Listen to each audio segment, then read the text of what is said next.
Things are getting very, very interesting. Earlier today, Rigathi attended a church service in Machakos County where he made some very interesting but shocking remarks.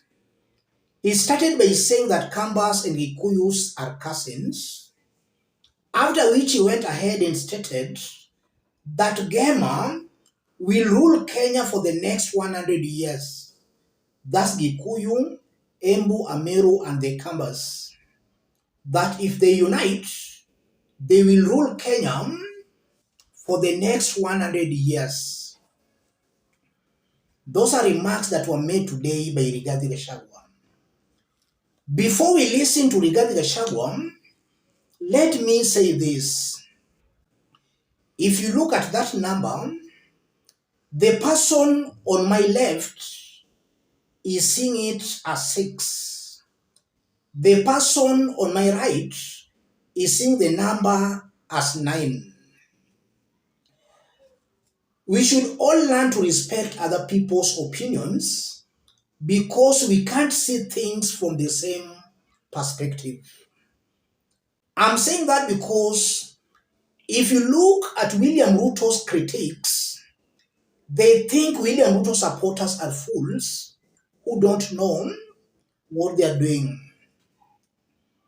It's important to respect other people's opinions. The person you think is a fool might actually be right. Everybody knows here that I was against Trump's presidency, but a majority of Americans chose to support Donald Trump. And if you look at what Donald Trump is now doing in America, some of you can see clearly why I was against Donald Trump's presidency. We can't see things from the same perspective. In life, we all have our own perspectives to life. Let's now listen to Rigathi Gachagua. His remarks are going to inform the basis of our analysis right now. Listen to this. You are our cousins. Sijui shetani aliingia wapi katikati yetu, lakini tunasema God's timing is it. Sisi tumerudiana vile Senator Kitui amesema. We are back home. We are the same people. Sisi ni adhoniwa. We talk the same language. Na hii safari tutatembea pamoja. And God in his own miraculous ways ametuleta pamoja. Sisi pale tulikuwa na William Ruto, ametufukuza. Nyinyi mlikuwa pale na Raila, ameondokea nyinyi. Naye Mungu amepanga sisi tufanye nini?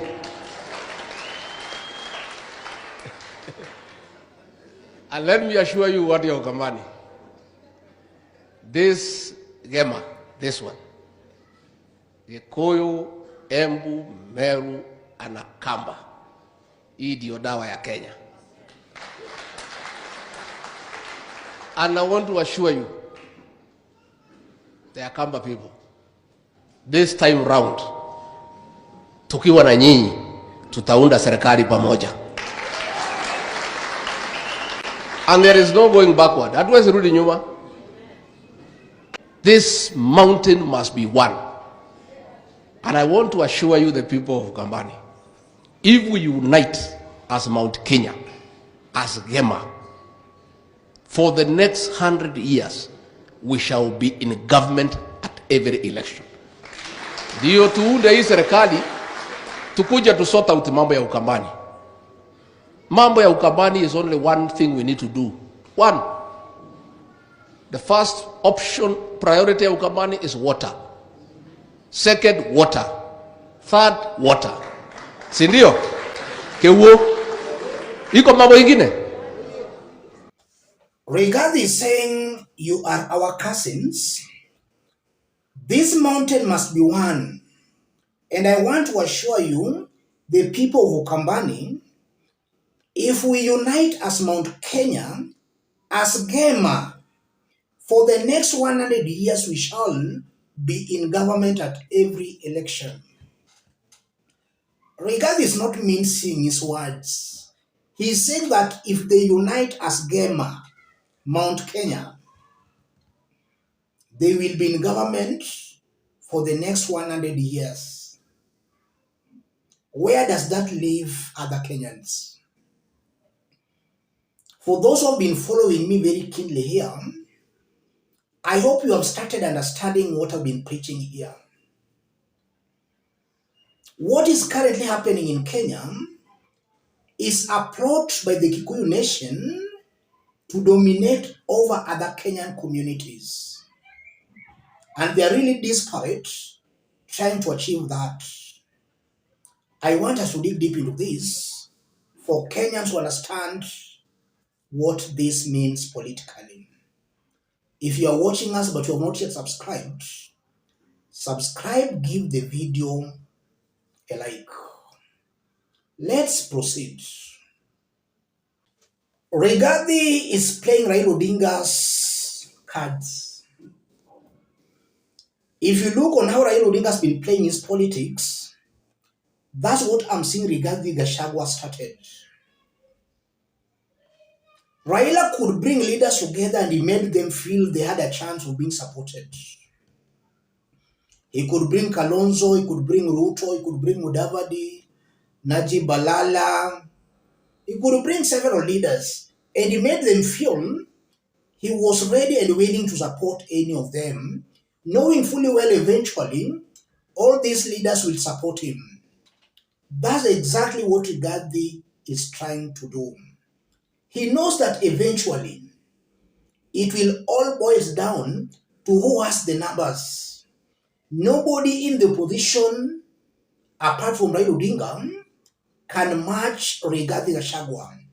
If Kalonzo, Rigathi, the Matiangis, all these leaders, if they come together, eventually they'll end up supporting Rigathi Gachagua because it will be too late for them to bolt out. That's what Rigathi Gachagua knows, and that's the game he's trying to play. And just a few days ago, Rigathi said he admired Raila Odinga's politics, how he has managed to keep ODM party strong. And he said he was going to talk to Raila Odinga. And at that time also he said he was ready to support Raila Odinga. If he's in Western, he says he's ready to support somebody from Western. If he is in Ukambani, he's now talking of a possibility of working or even supporting Kalonzo Musyoka. And for those who can remember, when Rigathi was in Kakamega, he broke down the numbers saying the mountain at around 10 million, then followed by the lawyers and then Kambas at around 4 million. So according to Rigathi Gachagua, Rigathi understands very well that there are more Luya votes than Kamba votes. He made those remarks when he was in Kakamega. So Rigathi is just playing Raila Odinga's playbook. He makes these leaders believe he will support them. Eventually, the leaders will end up supporting him. He says GEMA will rule for the next 100 years. I've always maintained that our politics is ethnic-based and political party-based.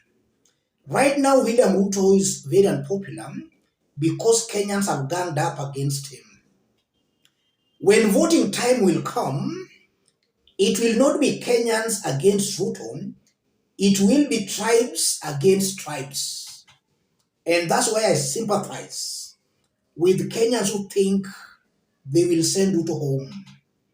It will be these tribes ganging up against these tribes. And Rigathi Gachagua has made that very clearly. If today Rigathi was to support Ruto, these Rigathi Gachagua supporters saying Ruto must go, they will all support Ruto. I hope in majority. It's important for Kenyans to wake up. Kenyans must understand that William Ruto is being fought by Rigathi because he kicked out Rigathi Gachagua from his government. If he could have not kicked out Rigathi from his government, Rigathi and his supporters could be worshipping and praising him. That's what Kenyans should and must understand. I don't support Ruto. And that's something I keep on repeating in this forum even before the elections. But if you look at William Ruto and these ones who are against his rule, Ruto is 1,000 times better than these ones. And that's my opinion. I'm entitled to that. Ruto is 1,000 times better than the Rigathis. And if Kenyans make a mistake of electing the Rigathi Gachagwas, it will not take time before Kenyans will start cursing the day they did elect that team. Rigathi and that team, honestly, they are worse off than William Samoei Ruto. If Ruto could have yielded to Rigathi's quest for the shareholding government, where only the Kalenjins and the Kikuyus were to share power, as other Kenyans watched, Rigathi could still have been supporting William Ruto to this day. The mountain could have still been supporting Ruto to this day. It's important for Kenyans to wake up. This game of nonsense, this game of political hegemony has to be killed by Kenyans. And the only way Kenyans can kill this game of political hegemony is by voting against it. Let me stop it there, ladies and gentlemen. If you are watching us but you have not yet subscribed, subscribe, give the video a like. Let's meet in our next analysis. Thank you. God bless you. God bless Kenya.